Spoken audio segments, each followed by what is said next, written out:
Alors, salut à tous et bienvenue dans cette vidéo. Aujourd'hui, je voudrais qu'on discute un peu par rapport à la problématique de l'emploi en Afrique. Et pourquoi les jeunes aujourd'hui en Afrique ne peuvent pas s'associer pour travailler. Alors, après mes analyses, je me suis rendu compte que les jeunes en Afrique ont un sérieux problème. Alors, quel est leur problème? Ils ne peuvent pas rester ensemble pour travailler. Alors, dans ma langue, on dit souvent que seul, on va vite, mais ensemble, on va encore très loin. Et aujourd'hui, beaucoup de jeunes n'ont pas compris cela. Chacun veut aller tout seul. Et pourquoi, quand on s'associe très tôt, on rencontre des difficultés? Alors, premier problème, déjà, c'est l'esprit de compétition. Quand les gens se mettent ensemble, eh bien, déjà, l'esprit de compétition commence par naître au milieu d'eux. Les gens veulent en fait commencer par occuper les postes. Voilà.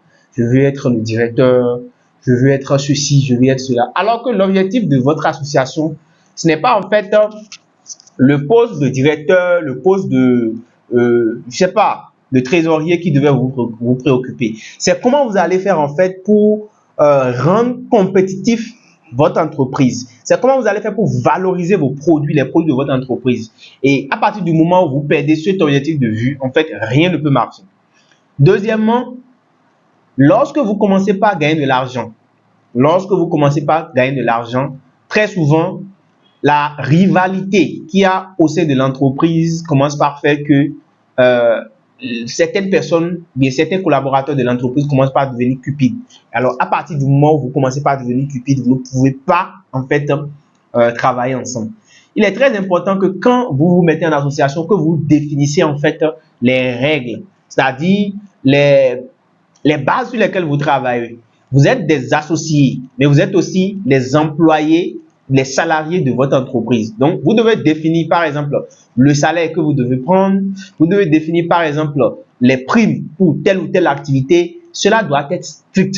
Ce n'est pas parce que vous êtes associé, que vous avez votre entreprise, que vous allez dépenser comme cela se doit. Non, comme vous voulez. Non, non, non. Vous dépensez dans la limite de ce que chacun gagne. Et ça, c'est très important. Et la plupart des startups où les gens se réunissent pour lancer des activités, c'est l'un des problèmes d'échec. Parce que quand l'argent rentre, eh bien, il n'y a aucun plan de suivi et de gestion de l'argent. On dépense ce qu'on a gagné, on dépense ce qu'on a obtenu et on se fait plaisir. On partage en fait la cagnotte, comme on le dit. Et quand c'est comme ça, vous ne pourrez pas aller de l'avant. L'autre chose qu'il faut encore retenir quand il s'agit donc des entreprises que vous avez en commun, c'est de vous concentrer sur les stratégies d'élargissement d'horizon de votre entreprise.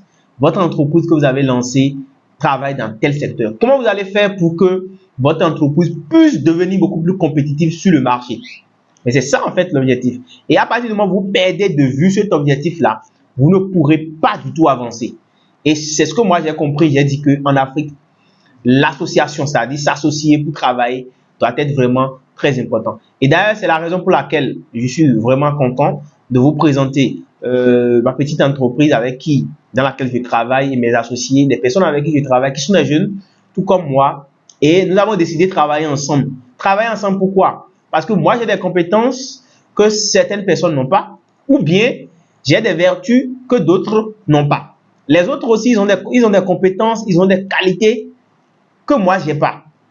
Vous voyez? Donc, quand on s'associe ensemble, quand on s'associe en fait, c'est pour pouvoir tirer parti de toutes ces qualités-là et avancer plus vite. Deux personnes vont réfléchir plus vite qu'une seule personne.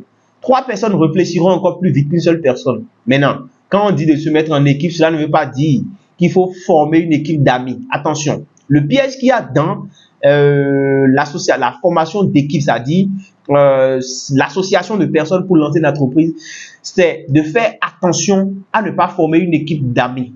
En business, en entrepreneuriat, il n'y a pas à faire d'amis. Il n'est pas question ici de dire oui, nous sommes des amis, donc on reste ensemble pour travailler. Non, quand vous entrez en entrepreneuriat, vous n'êtes pas des amis. Vous êtes des associés, des partenaires.